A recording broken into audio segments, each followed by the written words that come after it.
Now this is happening.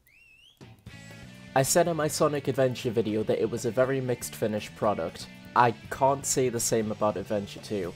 To me the game feels tighter, more focused and more fun in almost every aspect.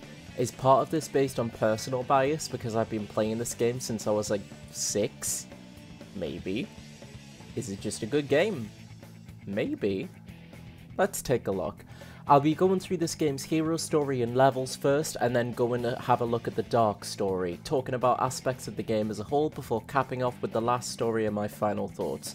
So without further ado, let's fucking go! We're starting off strong. In one of the most memorable cutscenes to come out of the series, Sonic busts out of a helicopter, DIYs himself a snowboard and jumps into the first level, City Escape, and what a first impression. It's more or less the 3D version of Green Hill Zone in terms of how iconic it is, I reckon. And for good reason. The snowboard section is simple to get a grips with and fun to speed through, and the rest of the level is just an excellently made first level, funneling the player through certain sections that forces them to get to grips with Sonic's moveset.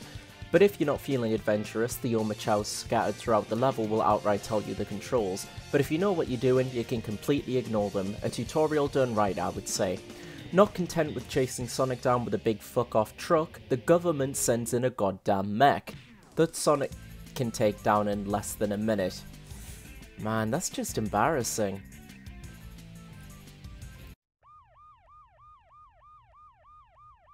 What?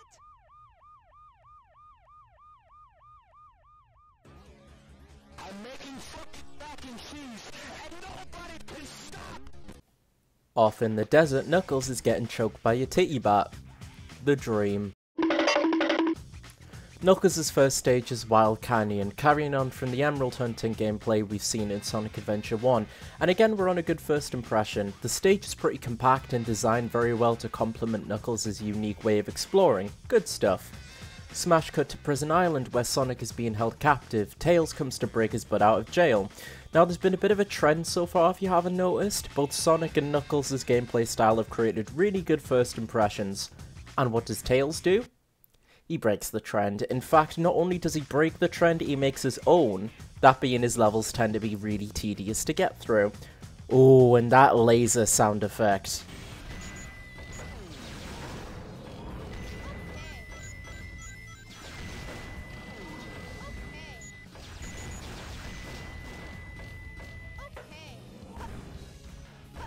Ah, there's that delicious sound design Adventure 2 is famous for. Oh, Amy here's 2, by the way. She assists in what's probably a federal crime, and we're on to 2 really good Sonic levels back to back, Metal Harbor and Green Forest. As I said, they're both really fun, fast and kinetic levels. So instead I want to talk about a couple of things that Adventure 2 does different from its predecessor that I personally really like. For one, they got rid of the overworld altogether. We have cutscenes that take us straight from level to level, and I think this helps massively with the pacing. Which begs the question, where did they put the upgrades? They've been stuck in parts of levels, some pretty well hidden, some of the more essential ones more or less out in the open, so by getting rid of the overworld sections, not only have they cut out what I feel to be padding, they've also gave the player more incentive to explore the levels, a win-win if you ask me. Down at Pumpkin Hill, we have to find a lost piece. Or 3. This is an iconic level, mainly down to the music, which I'll talk about later, but it's also just a straight up good level in its own right, emphasizing vertical travel this time around. Big, but not too big. Another Tails level. Mission Street isn't awful, I guess. Like its last level, it's just kinda tedious, but on the bright side he does get the hover upgrade in this level, and honestly this does so much for Tails and by extension Eggman's gameplay too. These characters still feel quite awkward to control, especially compared to Adventure 1's Gamma, who inspired this gameplay style, but like I say, the hover ability does go quite a way in making them feel better to control, but it's still not perfect. Back to Knuckles and we're taking a dive in Aquatic Mine. Not as good as Wild Canyon or Pumpkin Hill in my opinion, but not the worst that the treasure hunting style has to offer. This level revolves around changing the water level to explore different areas, although one complaint I have is how tucked away the upgrade in this level is, the air necklace, which lets you explore underwater without drowning. Considering how essential this upgrade will be later, I don't think this should be so hidden personally. but once Knuckles has finished exploring, he meets up with the rest of the gang, and Sonic and Tails hijack the president's limo and find out Eggman is in Egypt zone. And my fucking floppy disk? What? I can enjoy Sonic Adventure 2's story, but I can't deny this part makes absolutely no goddamn sense. But regardless, we get a Tails, a Knuckles, and then a Sonic level, all Egyptian themed. All not that good either. Knuckles' level, Death Chamber, especially annoys me. It's probably because I'm a bit dumb, but I always end up getting lost. I know it's all color-coded slightly differently, but apart from the big room in the center, the rest of the level ends up all blending together for me with how similar they all look.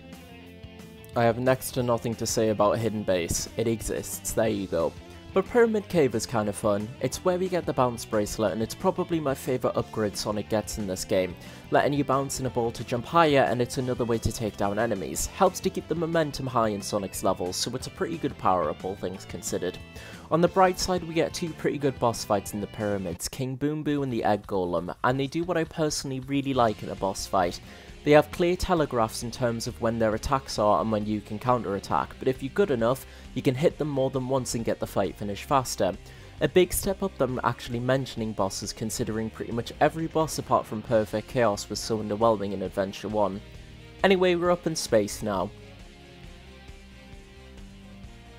Eternal Engine sucks, so the whole deal for racking up points in the mech stages is to lock onto as many things as possible to get big points. Do that here and you might accidentally open up a hole in the level and get yourself killed. Why? You're going against everything you've been taught so far just for a cheap gotcha moment. Earlier, Knuckles dipped out of the spaceship and went to his last level, Meteor Herd, and I like this level quite a bit. It's huge, but getting from the top to the bottom of the map doesn't take too long. However, this doesn't erase the hassle this can take sometimes when trying to get to specific areas in between. I haven't talked about it yet, but the treasure hunting stages have been changed from Adventure 1 and not really for the better. I complained in my Sonic Adventure video that the stages don't feel like they were built for Knuckles' toolkit. Obviously this has been rectified in Adventure 2, however the Emerald radar has been severely nerfed. The radar will only go off for one emerald at a time, and I absolutely hate this change. It's nothing but unnecessary padding, and you can really feel the worst radar at the most in Meteor Herd. Death Chamber and Rouge's levels mad space. Overall, due to the more fluid movement, I definitely prefer Adventure 2's approach to the treasure hunting stages, but I feel that the worst radar really does do nothing but hurt the experience, unfortunately.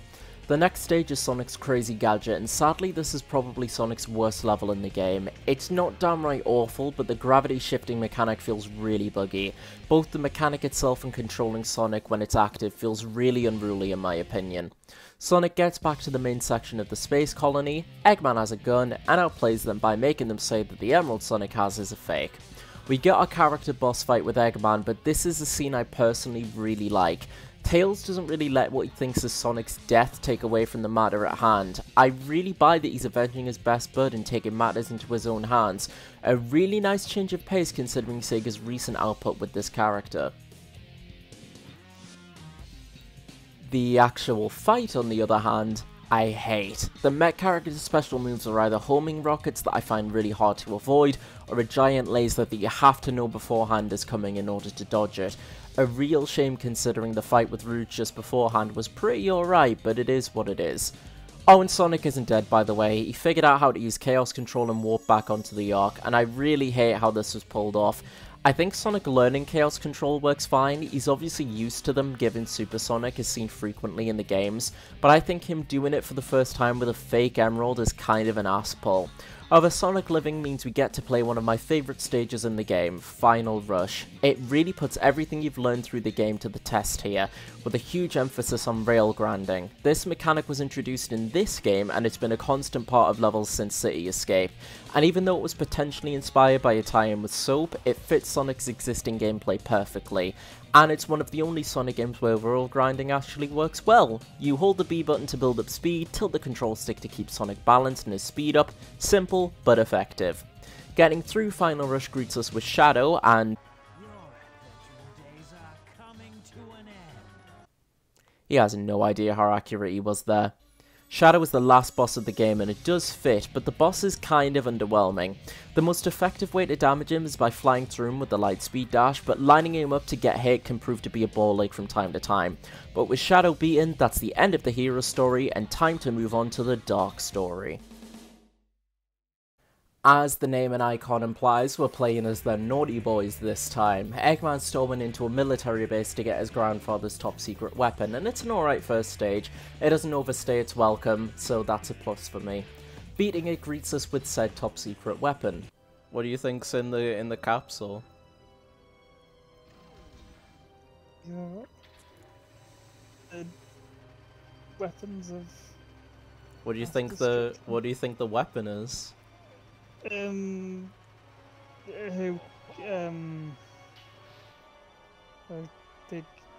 avatars. It's Shadow the Hedgehog, baby! He shows off his power and immense strength by beating a government mech in no time at all. Shit, hold on. No, wait, I got it. There we go! Now we've seen all the playable characters in the Dark Story. Rouge's first level is Dry Lagoon, and it's amazing. It's so good I had to do the chef kiss and everything. Spacious and fun to explore, but not too big, a perfect medium, and this is something I'll be discussing more in depth later on, but the music in this level is god tier. Moving on to Sand Ocean, and this is a level I'm really not a fan of. Without the hover upgrade you get later in the game, this level is really tedious and involves either a lot of waiting or a lot of risky jumps. This is something that's present in a lot of Tales' equivalent of this level, but those Echidna statues are something horrid. Very Penders-esque, but I don't really want to mention him too much in any sort of regard, really. It's like a forbidden word. Once getting through all that, we're rewarded with the best animation in the game. And Shadow has a traumatic flashback. What's the best way to deal with unresolved trauma? Being radical, and what better place than Radical Highway, my favourite Shadow level. I guess it's Shadow's version of City Escape and it lives up to its quality. Plenty of optional pathways and even harking back to 2D Sonic design philosophy. Higher routes being harder to stay on but offering more rewards, but lower pathways being safer but taking longer with more enemies. Moving back to Rouge, Egg Quarters is another one I'm not really a fan of, sadly. I like it more than Knuckles' Death Chamber, but it suffers from the same problem of rooms looking the same, and the giant locust robot is both annoying and creeps me out a little bit. Not nice. Lost Colony is a level that I really like though. It's the first visit to the Space Colony chronologically, and defeating the robots left to guard it lights up the areas. It really sells the abandoned, mysterious atmosphere that the level's going for. And you finally get the hover upgrade here, and like I said with Tails, this does a bunch to help with the mech characters feeling easier to control. We've been bouncing around a bit from character to character in terms of their perspectives, but in this cutscene we officially get the meeting and cooperation of Shadow, Eggman and Rouge acting as one team. Their goal? To collect Weapons Bed is really fun and is made to complement the mech's lock-on mechanic beautifully. There's something insanely satisfying about locking onto about 20 robots and watching them all blow up around you. Good arcadey style fun. You know what's not fun? Verbal abuse. Rouge, get the Chaos Emeralds before the military finds you. Hurry up, Rouge. The island is set to blow up. Bring me the Chaos Emeralds now. Hurry up. Get going. 5 minutes should be plenty. Here I go. Whilst I quite enjoy this level now, this used to be the bane of my existence as a kid. Like, I remember this being a hard roadblock for me back in the day. In any case, Rouge thought 5 minutes would be plenty, now she's locked in a room and Shadow's gonna go bust her out.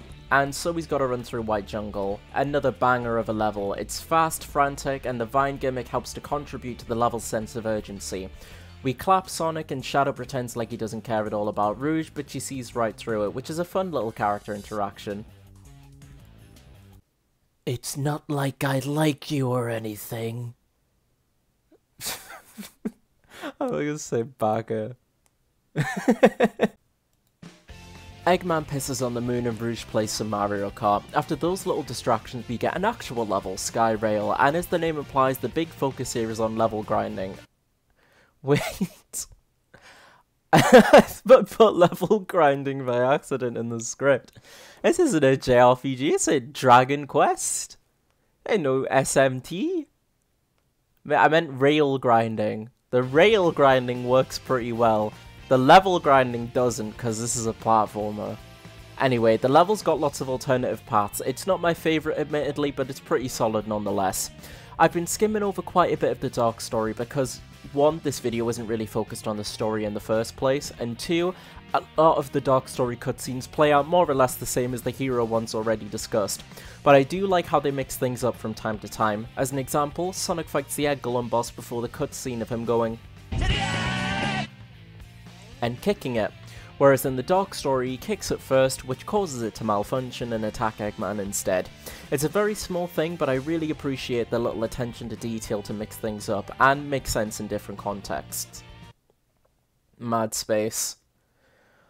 Mad Space, genuinely the worst stage in the whole game by a country mile, and there's a few different reasons as to why this is the case. Number 1, the hint system. I haven't spoken about it yet, but I love the hint system in Adventure 2. If you're lost, the TV dotted around the stages will give you increasingly obvious clues where the Emerald Shard is. Mad Space makes every hint backwards, which granted you can pause the game and work it out without being penalised by the timer, but I'm just not a fan of this mechanic personally. The second and third reasons are kind of intertwined. This stage is too big and a slog to get through. There's not a quick, convenient way to get to the top of the stage, and the gravity physics are absolutely horrible. They fuck up the gliding something fierce. Mario Galaxy this ain't. Anyway, Rouge winds down from that rancid level by dancing over Knuckles' dead fucking body. Moving on from the worst stage in the entire game to the best mech stage in the entire game, Cosmic Wall. It has the arcadey style fun of Weapons Bed with lots of things to lock onto so you can rack up points, but the thing that tipped Cosmic Wall over the edge is the anti-gravity gimmick. Hovering around in the air is just super fun. Do I really need to justify that? I honestly wish there was some more mech stages in the game. It's super enjoyable. As I said before, I hate the Tails vs Eggman fight, so I'm not going to go over that again, and instead discuss the last Dark stage, Final Chase. And unfortunately this isn't as good as Sonic's equivalent. It also uses the gravity gimmick a lot and suffers for it, since like I said before, it just doesn't work properly most of the time. It's not an awful stage, but it's the worst stage Shadow goes through for sure. We get a final confrontation with Sonic and end off with Eggman laughing as the Eclipse Cannon gets ready to fly behind him, ending the Dark story. The only thing to get through now is the last story, but there's a few things I want to talk about that I haven't really touched on already before getting to the end of the game. I can't believe that I haven't mentioned it up until now. I've been waiting to talk about the music in this game because simply put, it's fantastic. Whilst I said Sonic Adventure's soundtrack was more varied, Adventure 2 was more of a focus on electric guitar, and each character have their own songs for every level that complement their personality, along with their main theme. The theme of each hero is a remix of their Adventure 1 theme. Starting with Sonic, It Doesn't Matter is a lot more peppy and pop-rocky than his previous version, and I prefer this version for sure. I think it just fits Sonic as a character a lot better.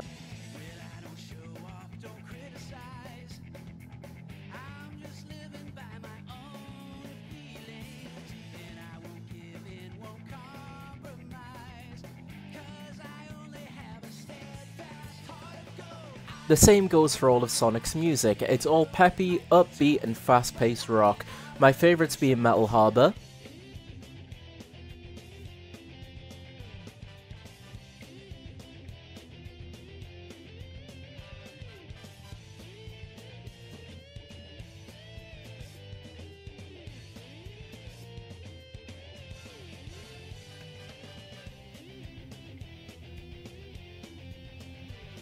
Pyramid Cave,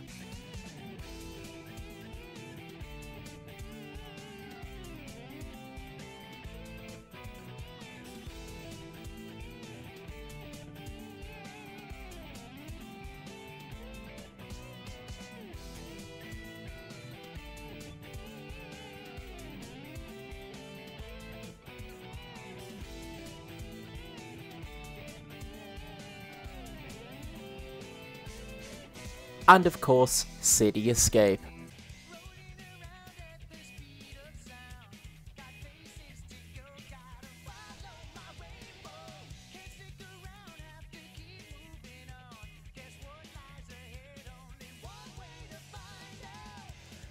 Like Sonic, I vastly prefer Tails' theme, Believe in Myself, in this version. Whilst I do still find the vocals a bit, I'm not sure, whiny, the instrumentation is way better in this version. It includes a lot of, I want to say, sitar. I don't have a degree in music or anything, so I'm not sure, but it's included in a lot of his songs in-game.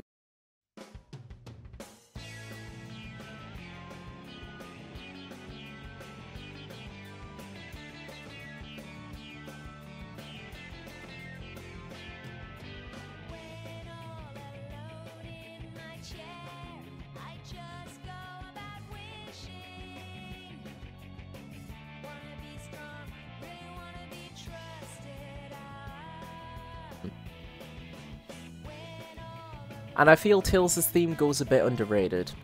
Some standouts being Prison Lane,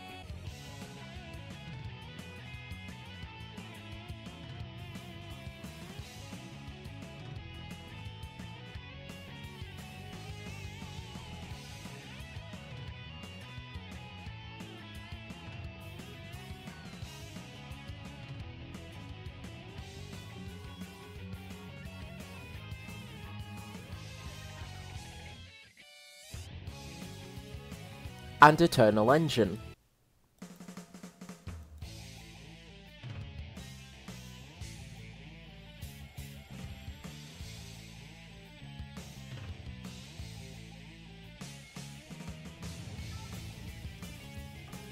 Knuckles has gone full rap this time. All of his themes are raps, however I think Unknown From Me was much better in Adventure 1. I like the instrumentation of it in Adventure 2, but I'm not a really big fan of the vocals this time around personally.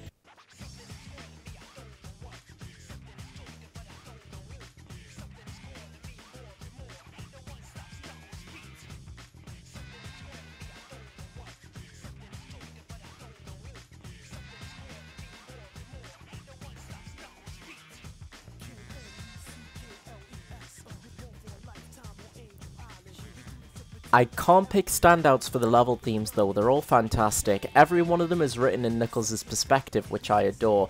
If I really had to say which ones I like best, pretty much all of them aside from Death Chamber. The perspective thing doesn't really work in this specific one for me personally. While Canyon has some unreal saxophone and some cheeky lyrics,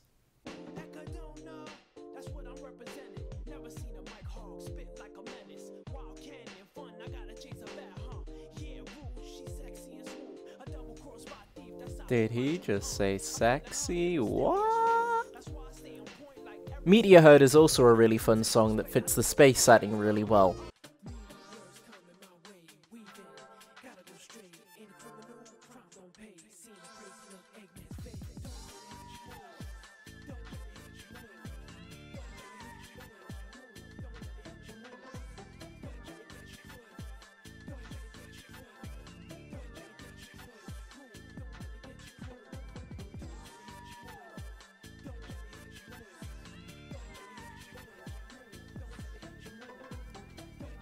Aquatic Mine is my personal favourite out of Knuckles' songs. It's a very calming, smooth piece that I think is a legitimately nice song to listen to outside of the game.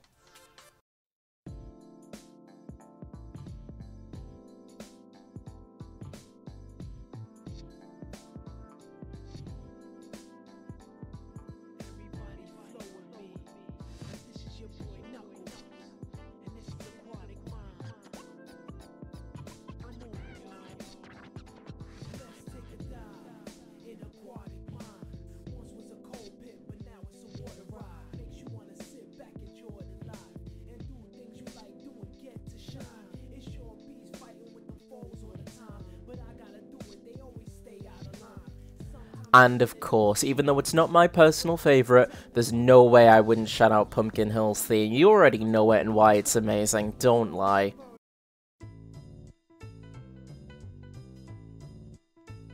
You know me, the fighting freak Knuckles, and we're at Pumpkin Hill. You ready? I ain't gonna let it get to me, I'm just gonna creep.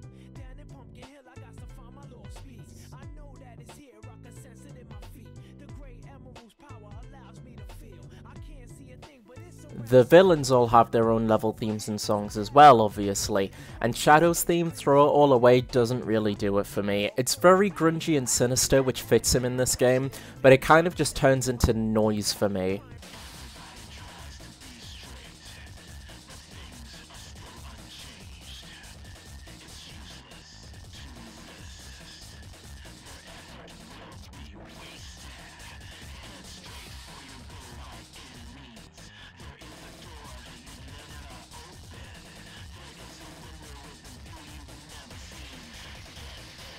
His level songs, however, I like quite a bit, keeping up the grungy, almost industrial vibe with the addition of some more of that electric guitar for good measure, my favourites being Radical Highway,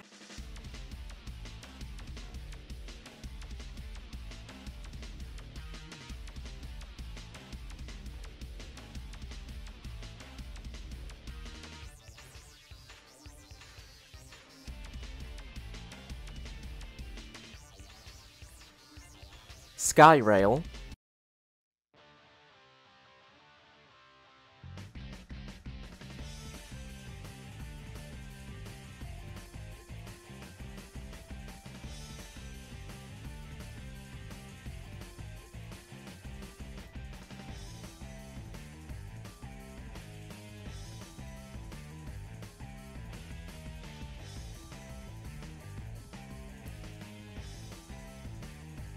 and my favourite, White Jungle, for having some really unsettling lyrics that give in Shadow's backstory.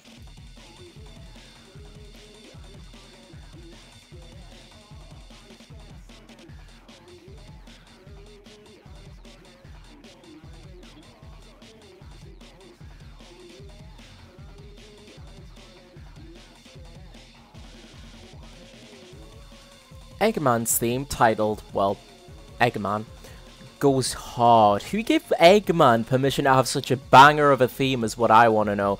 One of the best themes in the game. The song is pretty much all about how great Eggman thinks he is and how smart his plans are. It's ridiculously self-indulgent and I'm all here for it.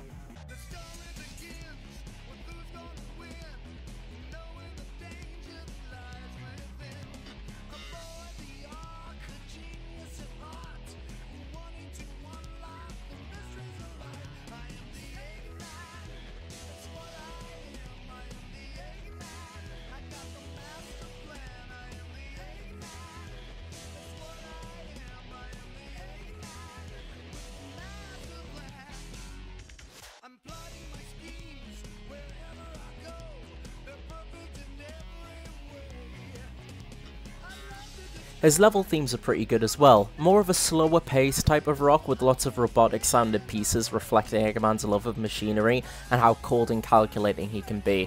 With Sand Ocean,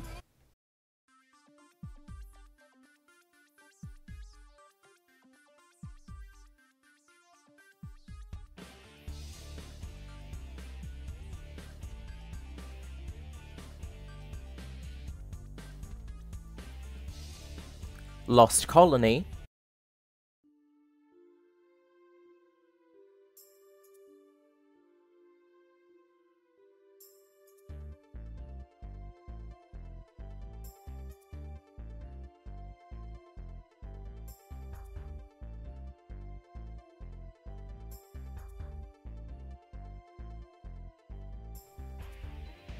and Cosmic Wall being the most memorable to me.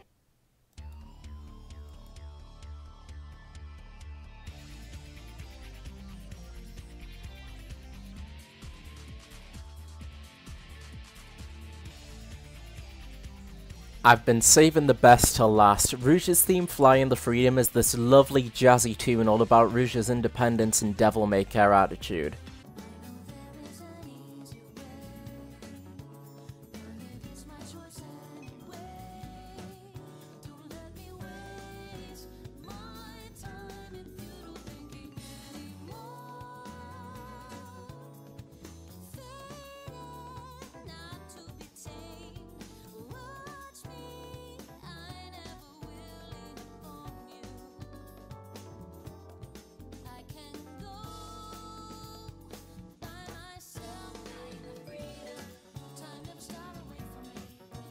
All of her level themes have some smooth jazz style and all of them are certified bangers, but picking out the best of the best, I would have to say the ones that really stand out to me are Egg Quarters.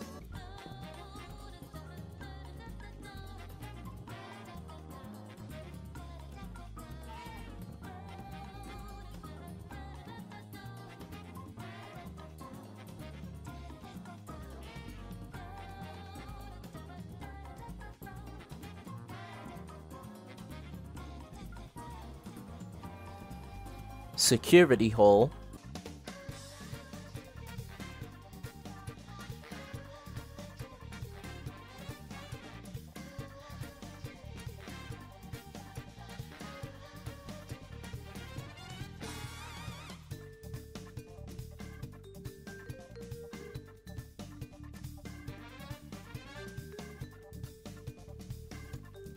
and like I said before, Dry Lagoon being my favourite song in the entire game.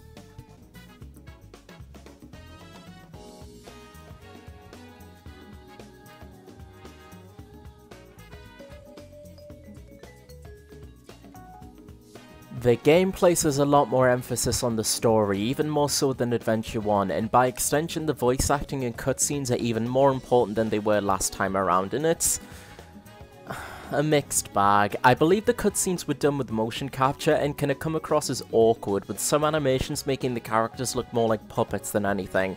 But a really cool little aspect of how the story presents itself is the recap feature. If you end the stories on a certain level, you'll get a cool little voiced recap as whichever character you left the game off as.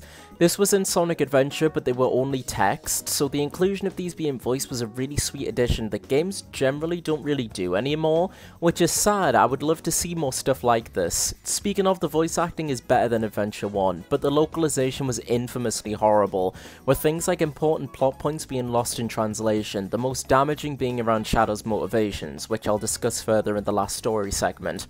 Returning voice actors Ryan Drummond as Sonic and Dean Bristow as Eggman do a pretty good job with their roles. Despite some awkward moments and deliveries, I firmly believe this has more to do with the sound mixing and localization job, rather than their actual acting ability.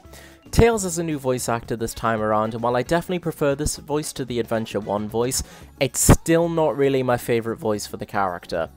Knuckles is voiced by Scott Dreyer, and I love his portrayal of him, mainly with how laid back and calm he sounds, but he can tune into that hot-headed aspect of the character when the scene calls for it. Shadow is voiced by David Humphrey, and with the exception of a few weirdly delivered lines, he rocks this role as Shadow. It very much gives off a cool, confident attitude without tapping into downright edginess. Rouge is voiced by Lani Minella, and I feel more or less the same way about her as I do with Shadow. She really does a really good job in this role, with a few awkward line deliveries here and there. One thing I haven't mentioned up until now is emblem collecting. It's not required, but you get more emblems by doing extra missions in each level, usually with them being collecting a certain amount of rings, finding a Chow, beating the level in a time limit, and finally completing a harder version of the respective stage. Collecting all 180 emblems rewards the player with a playable 3D Green Hill Zone, which is a really neat reward, especially considering this was before Sega started overly nostalgia baiting and including Green Hill Zone in everything. Oh yeah, and there's the Chow Garden. It's done much better in this game compared to Adventure 1, with Chow being much more customizable, even being able to make Chow and the Chow Garden look more heroic or villainous depending on which character is raising them. But I still don't give a shit about the Chow Garden. Perish. Whilst it was a prominent feature in the original Dreamcast release, the battle release on GameCube and modern consoles pushed the, battle aspect of the game a lot more, with a lot more two-player content being unlocked from the get-go. The two-player modes are as follows: Speed Races, where you race to the goal ring as either Sonic, Shadow, Amy or Metal Sonic. These are my favourite personally, but Metal Sonic is clearly the worst since he has no special moves and can't spin dash, and despite not being able to spin dash either, Amy gets special moves every 10 seconds, making her the Smash 4 Bayonetta of this mode. Woman's breaking the goddamn meta.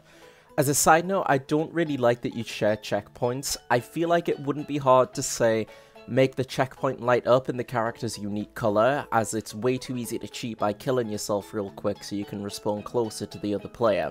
Mech battles, where you shoot the shit out of each other as Tails, Eggman, Good Chow or Evil Chow. This is literally just who can press the shoot button the fastest. There's also a little race the mech characters can go on. It's more of an obstacle course to be honest, but it's different. I vibe with it. Treasure hunting, where the first to find 3 emerald shards wins, playing as Knuckles, Rouge, Tikal or Chaos. This is way more fun than I remember it being, honestly. Competing over 1 piece at a time until one player has 2 emerald pieces total, and sometimes with how specific the locations can be, it can result in some pretty clutch moments like this. No! Yes! No! Shit, I got stuck on the wall!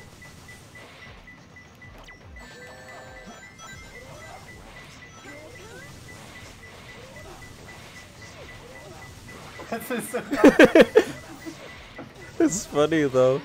I got it! I will say if you're going to play this mode, Chaos is probably the worst character to choose. He may be able to stay underwater infinitely, but he moves so slowly it can be a bit annoying to control. Finally, kart racing is also playable against friends. It's a bare bones kart racer, but I'm glad it's there. Oh, and I have no clue where to put this in the video, so I'm just going to say it here, but I think the options menu is really cool. The theme that plays is a bop, and you can change it to have any of the hero or villain characters as your announcer, even the President's Secretary? Everyone's favourite Sonic character, obviously. Oh. I'm with caution. Oh, Dylan. You want to hear an epic game fact? The announcer in Sonic Adventure 2's Japanese dub is the narrator in JoJo's. The last story picks up where the ending of the Dark story left off, but instead of the Eclipse cannon firing, an error message appears with a recording of Eggman's granddad, Gerald Robotnik. This scene genuinely really scared me as a kid, and yeah, I get why. It's a recording of Gerald's final message on how he wants to make the world suffer as he's put in front of a firing squad. That shit's dark, maybe a bit too dark for a Sonic game for some, but I think the game handles it well enough. However, it's in the last story where I think the game suffers from poor localization the most. We find out the reason why Shadow is so hate-filled. It's because Gerald messed with his memories, which doesn't really come across in the English dub in my opinion. And as a side note, even though Eggman agrees that he needs to team up with everyone to help stop the Ark hitting the Earth, he's still proud of his mad scientist grandfather, and that's a character trait that I just think is really nice. I really like it. The real last stage, Canon's Core, is one big level divided into little sections for each character, and it's alright. It uses each gameplay style effectively, but I do have a couple of complaints. The main ones being that they love to drop enemies down on you in the mech sections, but the time-stopping mechanic is fun and utilised well in all sections, mechs included. But the main one comes from Knuckles' portion. Simply put, you need the air necklace for this, or you're gonna have an incredibly frustrating experience here. After a pep talk with Amy though, Shadows remembers what Maria really wanted, for people to have a chance to be happy. A good scene, kind of ruined by his goofy animation though. Shadow joins up with Sonic and Knuckles and fights the Bio Lizard, the prototype to the ultimate life form that was alluded to in the Dark story, and this is a fantastic boss fight. It's dynamic and changes it up each time it gets hit, and that boss theme is yet another brilliant tune.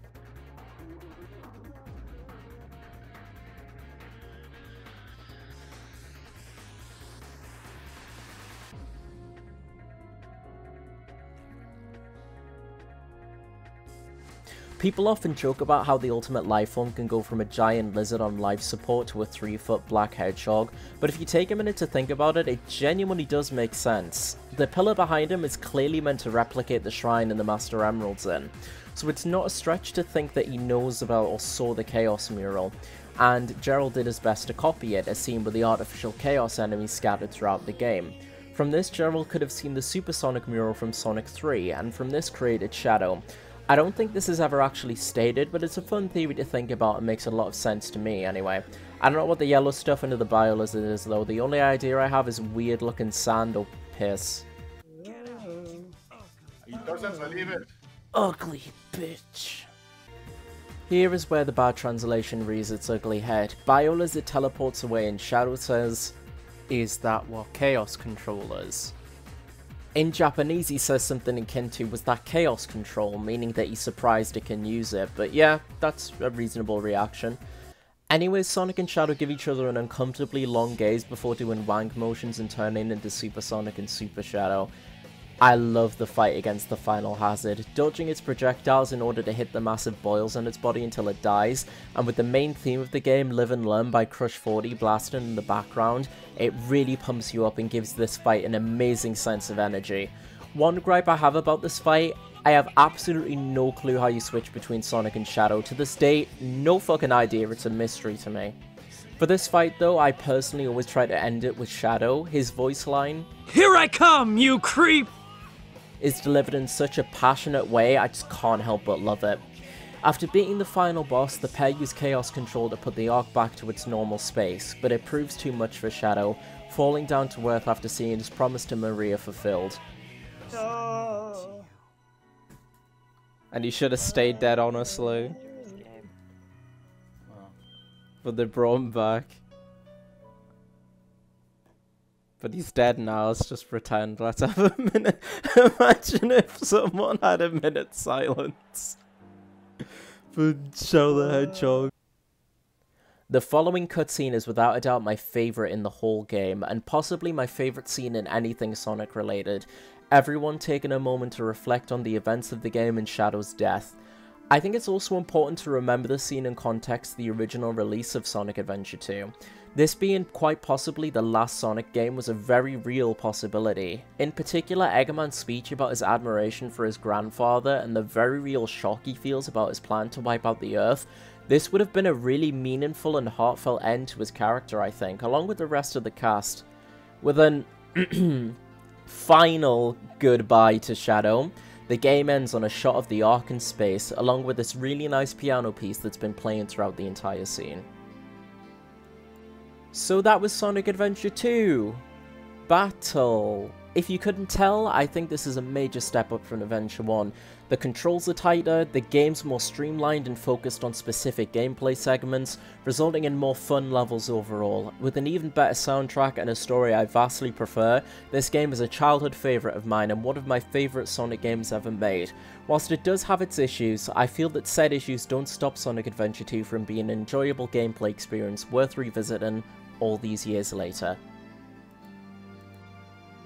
And that's the end of the video. I want to thank you all for watching again.